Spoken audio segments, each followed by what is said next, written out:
سوال پوچھا جائے گا کہ تو ان ذات کے بارے میں، ان رسول کے بارے میں اپنی دنیا میں تو کیا کہا کرتا تھا؟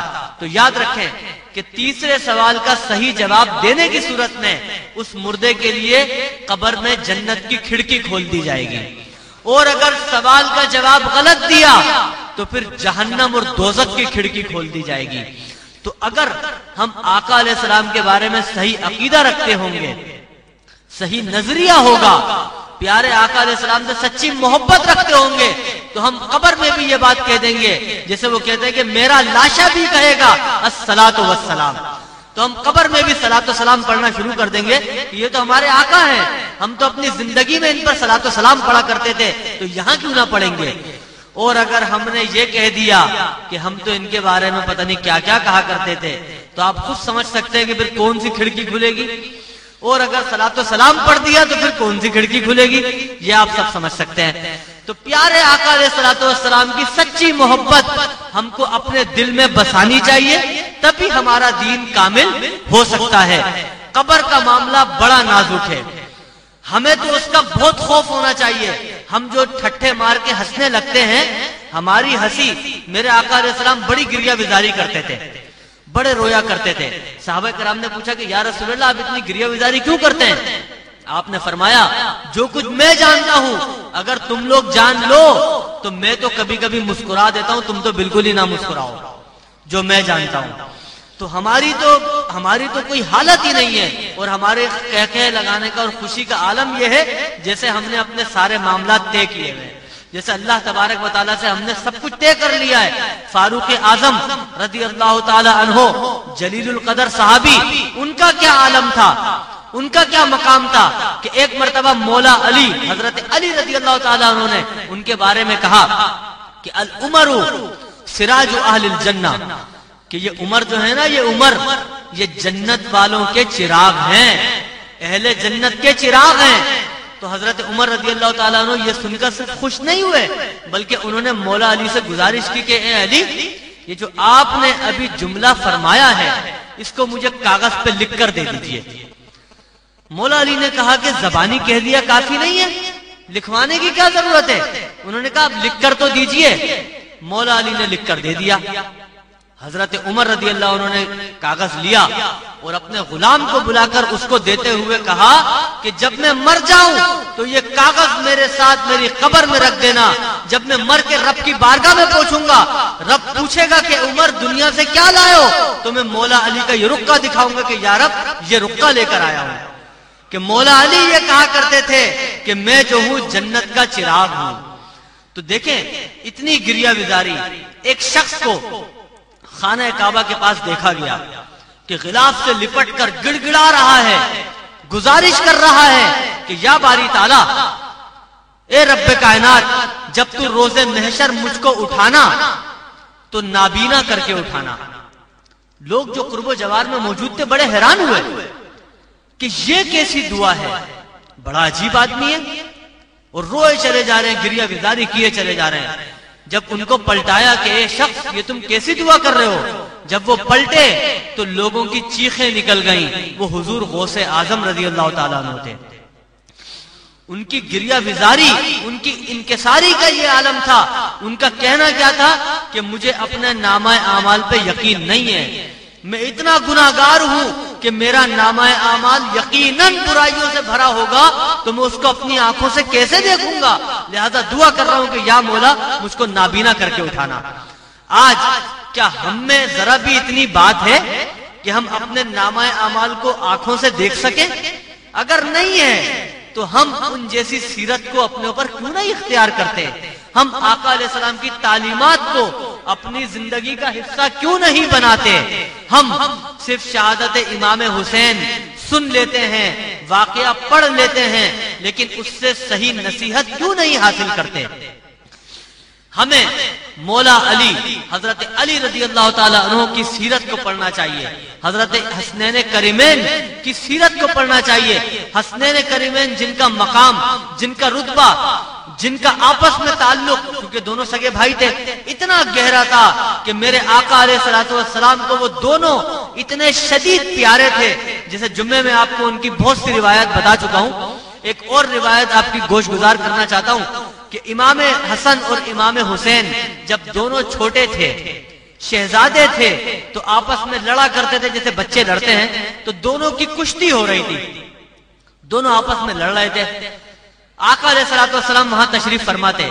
میرے آقا علیہ السلام نے حضرت حسن سے کہا کہ اے حسن جلدی کرو، حسن جلدی کرو، ایسے پکڑو، یوں کرو.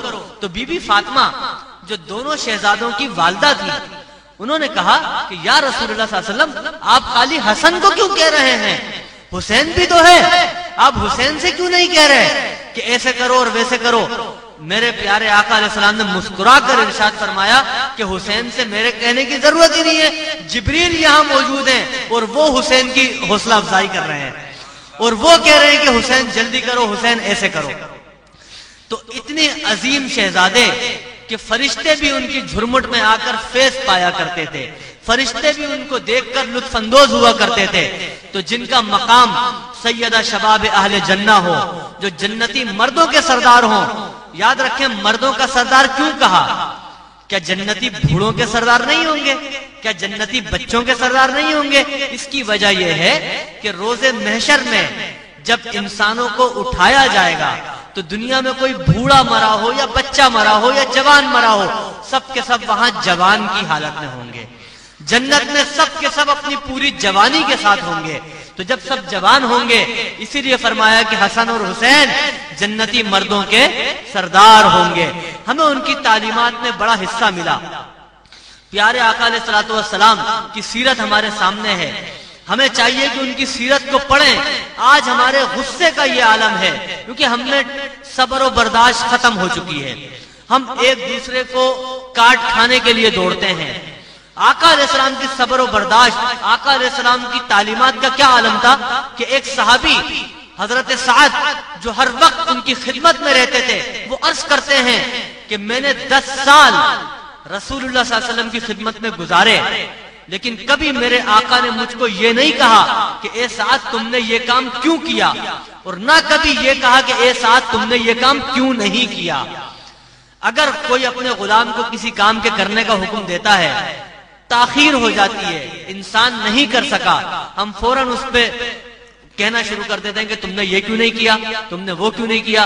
لیکن میرے آقا علیہ السلام کی تعلیم ہمیں کیا سکھا رہی ہے کہ اپنے غلاموں کے ساتھ بھی، اپنے ملازموں کے ساتھ بھی ایسا حسن سلوک کہ کبھی آپ نے یہ نہیں کہا کہ تم نے یہ کیوں کیا، اور نہ کبھی یہ کہا کہ تم نے یہ کام کیوں نہیں کیا. ہم سب کو رسول اللہ صلی اللہ علیہ وسلم کی تعلیمات اور ان کے احکامات کو پوری طریقے سے اپنے اوپر آزمانا چاہیے، اپنی زندگی کا حصہ بنانا چاہیے، ایک ایک حکم کو اپنی زندگی پر لاگو کرنا چاہیے. یہی فلسفہ حسین ہے، یہی شہادت حسین کا منبع اور ان کا ثمر ہے جو امام عالی مقام جاتے ہوئے اس امت کو دے کر گئے ہیں. اللہ تبارک و تعالی ہم سب کو امام حسین علیہ الصلوۃ والسلام اور ان کی شہادت کے مرتبے کو سمجھنے اور ان کے فلسفے کو سمجھ کر اس پر عمل کرنے کی توفیق عطا فرمائے. ہم سب کو نبی پاک صلی اللہ علیہ وسلم کی سنتوں پر عمل کرنے والا بنائے. ہم سب کا خاتمہ ایمان پر فرمائے. وآخر دعوانا ان الحمدللہ رب العالمین. منقبت کا نذرانہ پیش کرنے کے لیے اس خوبصورت خیال سے حضرت علامہ اقبال رحمۃ اللہ علیہ کے اس خوبصورت کلام سے ممتاز و معروف ثناء کو دعوت منقبت دوں گا کہ کہہ دو غم حسین منانے والوں کو، کہہ دو غم حسین منانے والوں کو، مومن کبھی شہداء کا غم نہیں مناتے. کہہ دو غم حسین منانے والوں کو، مومن کبھی شہداء کا ماتم نہیں کرتے. ہے عشق اپنی جان سے زیادہ آل نبی سے، ہے عشق اپنی جان سے زیادہ آل نبی سے. یوں سر عام ہم ان کا تماشا نہیں کرتے، یوں سر عام ہم ان کا تماشا نہیں کرتے. کہ روئیں وہ جو منکر ہیں شہادت حسین کے، روئیں وہ جو منکر ہیں شہادت حسین کے. ہم زندہ و جاوید کا ماتم نہیں کرتے، ہم زندہ و جاوید کا ماتم نہیں کرتے. کہہ دو غم حسین منانے والوں کو کہ مومن کبھی شہداء کا ماتم نہیں کرتے. اور روئیں وہ جو منکر ہیں شہادت حسین کے، روئیں وہ جو منکر ہیں شہادت حسین کے. ہم زندہ و جاوید کا ماتم نہیں کرتے کہ تاریخ مثال ایسی کوئی ڈھونڈ کے لائے، تاریخ مثال ایسی کوئی ڈھونڈ کے لائے، سر تن سے جدا ہو مگر موت نہ آئے، سر تن سے جدا ہو مگر موت نہ آئے، کہ ڈھونڈوں جو کبھی صبر و رضا کے معنی، ڈھونڈوں جو کبھی صبر و رضا کے معنی، ایک نام حسین ابن علی میرے ذہن میں آئے، ایک نام حسین ابن علی میرے ذہن میں آئے،